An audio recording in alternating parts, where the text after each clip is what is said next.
श्री परमात्मने नमः। साधन सुधा सिंधु अध्याय मुक्ति का सरल उपाय। आगे भगवान ने मनुष्य को सेवा करने का अधिकार दिया है, अतः तन से, मन से, वचन से दूसरों की सेवा करो। अपने पास में जो कुछ है उसी से सेवा करो। कोई पूछे तो रास्ता बता दो, प्यार से उत्तर दे दो, जल पिला दो। हमें तो सबको सुख ही पहुंचाना है। आपके हृदय में दूसरों को सुख पहुंचाने का भाव होगा तो परिचित और अपरिचित सबको प्रसन्नता होगी। आपके दर्शन से दुनिया को शांति मिलेगी।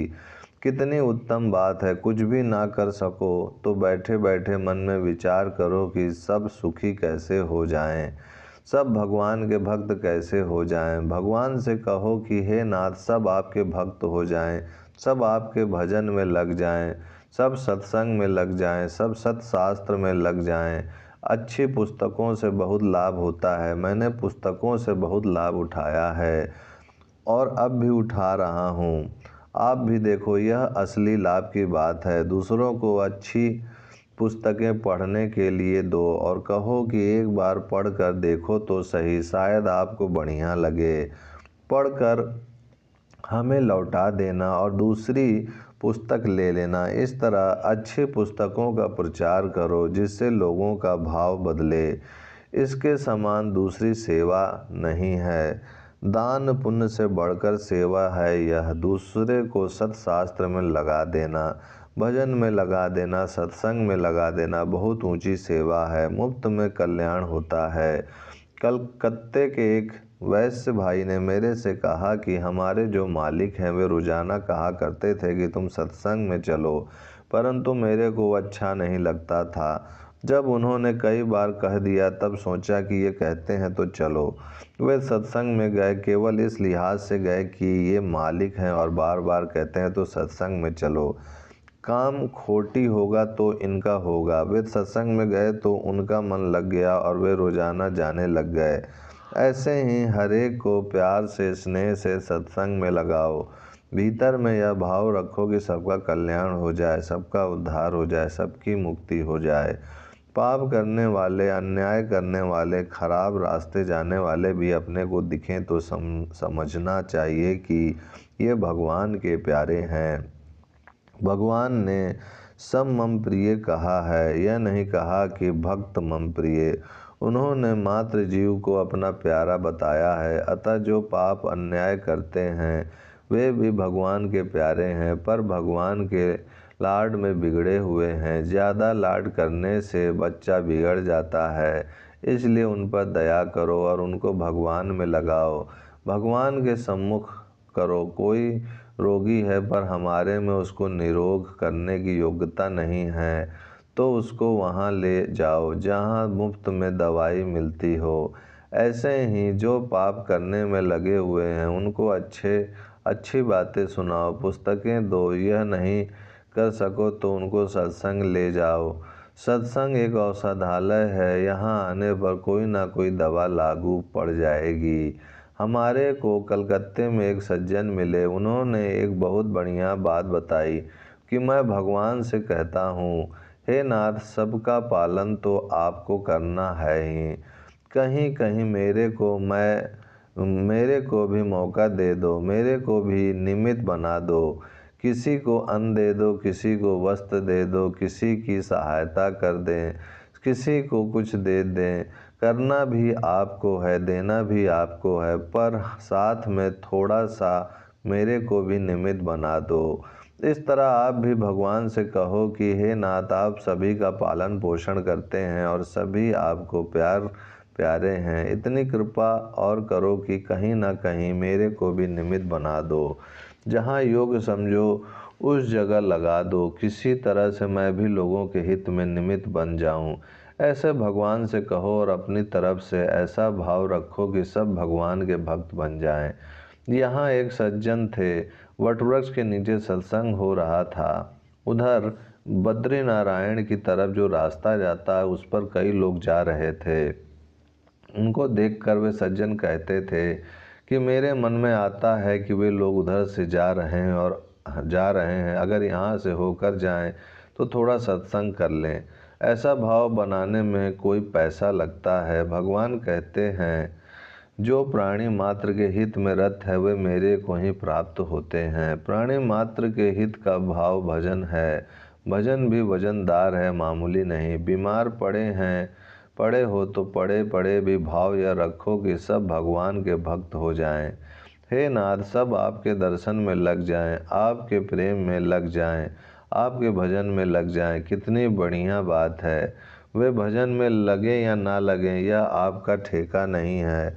नहीं लगे तो उनकी मर्जी है। हम कहें कि सत्संग में चलो, वे कहें कि चल हट, हम नहीं जाएंगे, तो अच्छा बाबा ठीक है। मुड़वा में एक सज्जन थे। वे लोगों से कहते कि सत्संग में चलो। लोग कहते कि वक्त नहीं है। दूसरे दिन फिर कहते कि सत्संग में चलो, तो लोग फिर कहते कि वक्त नहीं है। तीसरे दिन फिर कहते कि सत्संग में चलो। लोग ताड़ना करते पर वे परवाह ही नहीं करते। अब ठाकुर जी उन पर राजी नहीं होंगे तो किस पर राजी होंगे?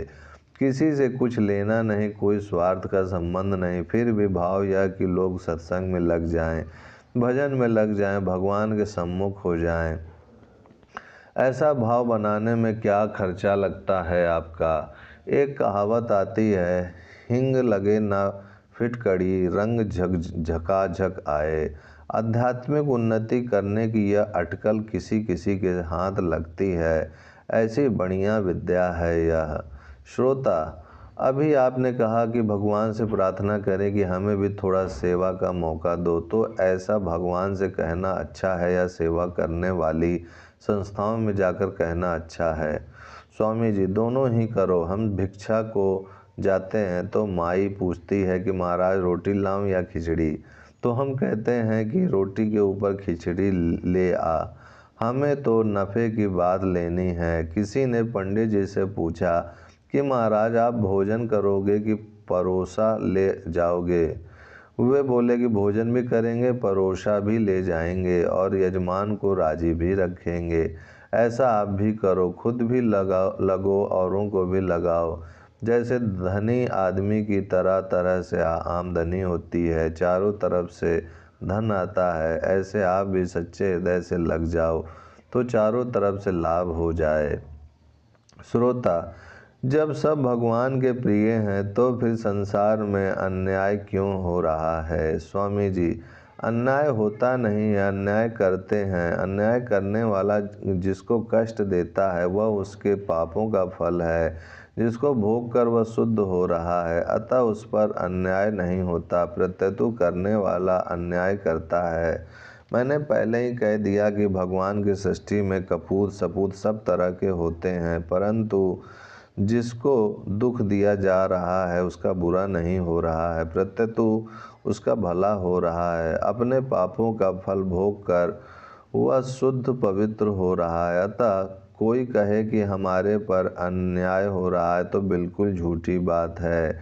अन्याय होता ही नहीं। भगवान के रहते हुए भगवान के राज्य में अन्याय हो सकता है क्या? नहीं हो सकता। बलिया में हमारे को एक सज्जन मिले थे। वे ईसाई को बड़ा मानते थे। मैंने उनसे कहा कि ईसाई धर्म की ऊंची से ऊंची जो बात आप बताओगे उससे बढ़कर बात मैं सनातन धर्म में बता दूंगा। उन्होंने बताया कि ईसाई को क्रॉस पर चढ़ा दिया तो उन्होंने प्रभु से प्रार्थना की कि हे नाथ, इनको सद्बुद्धि दो। भक्तों के चरित्र की एक गुजराती पुस्तक है। उसमें लिखा है कि कुछ चोर चोरी करके भागे। पुलिस को पता लगा तो वह पीछे भागी। चोरों ने देखा कि पीछे पुलिस आ रही है तो उन्होंने जंगल में बैठे एक बाबा जी के पास सामान रख दिया और जंगल में छिप गए। बाबा जी आंखें बंद किए हुए भजन कर रहे थे। पुलिस वहां आई और चोरी का सामान पड़ा देखकर लगी मारने बाबा जी को कि चोरी करके साधु बना बैठा है। तब बाबा जी ने यह नहीं कहा कि इनको सद्बुद्धि दो। वो बोले, बधु तू जाने छे, अर्थात हे प्रभु, सब कुछ आप ही जानते हैं। अभी मैंने कोई कसूर नहीं किया, बैठा बैठा भजन कर रहा हूँ, फिर भी मार पड़ रही है तो पहले मैंने कोई ना कोई पाप किया था जिसका मेरे को पता नहीं है। जो मेरे को याद नहीं है। इसी तरह बाबा जी ने उनकी दुर्बुद्धि मानी ही नहीं, प्रत्यतु इसको भगवान का ही विधान माना। ओम शांति शांति शांति।